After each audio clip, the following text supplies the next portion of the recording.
To change touchpad size, use in the assistant menu in Samsung Galaxy S23 Ultra. Swipe down the top of the screen and then tap setting icon.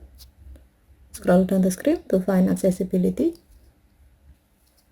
Tap accessibility and then tap interaction and dexterity.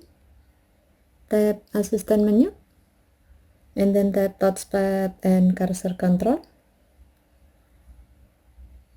Tap touchpad size and then select the desired size you like to have. You can choose to set the touchpad size to small, medium or large. As the example, we will set it to large. To see the result, tap the assistant menu button and then select cursor. You can see that the touchpad is displayed in a large size. Okay, thank you for watching. Have a nice day.